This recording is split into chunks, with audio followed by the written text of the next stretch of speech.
Hi, Michael. Jonas Essian from the Press Association. Just a couple of parts to my question, really. You've obviously feeling the burn. What do you make of Jeremy Corbyn, similar candidate similar kind of politician in the UK? And if he was to become Prime Minister in 2020 or before, would you revisit this film and come to the UK? And just secondly, on Trump, he's visiting the UK on the day we find out the result, so whether we leave Europe or not. Do you think that's typical of his politics and the way he does things? You're actually going to let him in. Is that right? I thought there was a discussion about whether or not that his speech represents a hate crime. No? He's going to come here? For his golf course? He won't be flying into Heathrow. Right? He's probably built his own landing strip up by the golf course, right? So the first part was about Jeremy Corbyn. Well, I think Jeremy Corbyn is a wonderful step forward for the Labour Party in this country. I think it's interesting that a democratic socialist with your Labour Party and Bernie Sanders, a democratic socialist, who has 46% of the delegates in the United States of America, socialist, has 46% of the pledged delegates, and has won 22 of the states, almost half. A socialist. I mean, it's incredible. It's an incredible moment.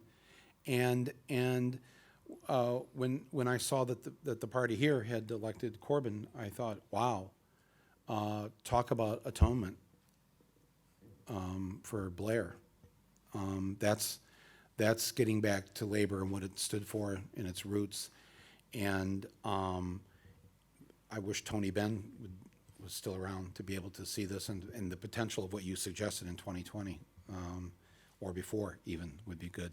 Not that it's any of my business because I'm an American, but but no, I think it's all good. It's all forward movement, and hopefully good for our country and good for your country.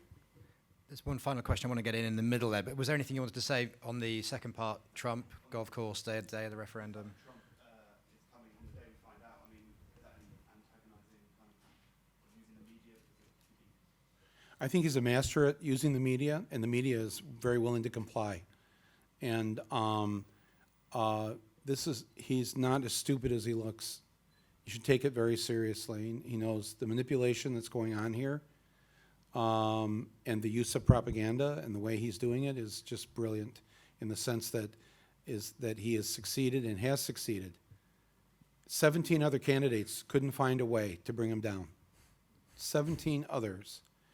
And now Hillary Clinton is trying to do the same thing, using logic, brains, things like that.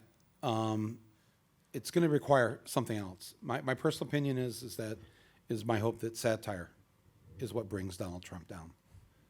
And you could do a little bit of that while he's here, because aren't you guys the masters at this, the originators? Well, I guess Swift was Irish, but you know what I mean.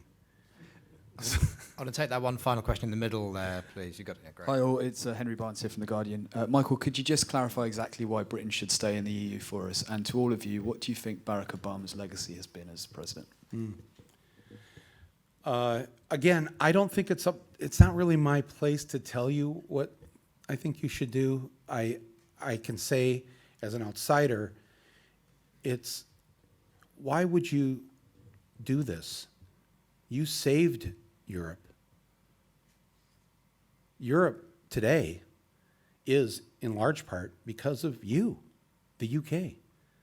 You sacrificed and suffered in the 30s and 40s to save Europe. Why would you want to leave? Because, let's see, what are the arguments I've had to listen to this morning already on the news? It costs too much money. It's 50 million pounds a day. Immigrants. Really? You know, that's not who you are. Come on. You know, you got rid of slavery before the United States did. You know, That's controversial because there was a finance reason for that. Well, whatever the reasons were for the motivation, the fact is that Britain throughout history eventually will do the right thing, right? How odd it seems to us that you would want to leave Europe but stay in Ireland.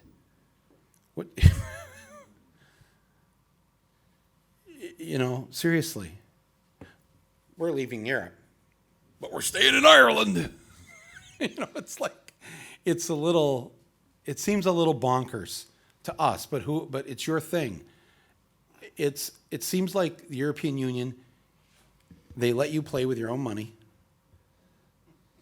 right? But we don't live in a world anymore where you're the United Kingdom. You're an island. You're an island that's part of a greater world. And to want to separate yourself from that world, you know, it seems like, plus don't you feel like you have so much still to offer Europe? It's not just it's not just about, oh, Europe's doing this to us. It's taking our money. It's doing this. We don't have a say. You do have a say. There's a European Parliament, and you elect members to that, and it's your own damn fault if if I asked everybody in the room now, name your European member of Parliament, member of the European Parliament. What's that? Is that right? MEP? Is that what you call it? Yeah. How many people can do that in your neighborhood or at work? So get more involved. Be the leaders that you have been and are. Not we're going to pick up our little toys here and go home, and sit on our island. You know, maybe I'm off base. I have no right to say those things, but We're going to have to finish up. I do want to get to the second part of that question. What- For yeah. all three Why of you, don't you guys- what do you think what will be Obama's legacy? So, for Carl, Rod, and Michael. Oh, well, as disappointed as we are, or as I am, in what he's accomplished, you know, the compromises on healthcare reform is the big one. Look, it's profound, just the fact that he was elected president. I have a 5-year-old son, and all he knows is an African-American president. And so I think that in that respect, it's going to be many, many years before we really understand what the impact of that has been in our country, because we're still deeply, deeply wounded by our legacy of slavery. So I wish I could say more than that, but that's pretty profound. Thank you. Yes. Well, I agree with Carl. The legacy of being an African American and being elected is enormous, and we probably don't yet appreciate how wonderful and how much good it's done for my daughter and Carl's son, children growing up in America.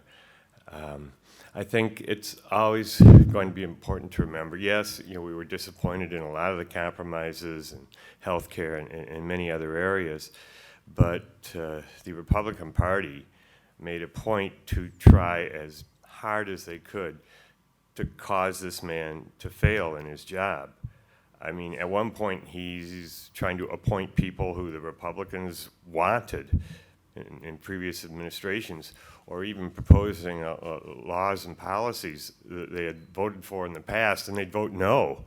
It became the party of no, and they worked hard and made themselves ridiculous by trying to stop him at every point and to try and create a failure. And my view on that is the Republican Party is just reprehensible.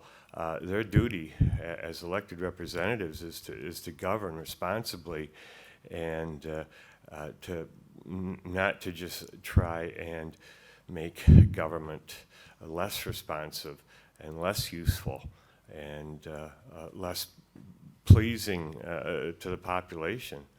And the failure, I think, is by the Republican Party and not by Barack Obama.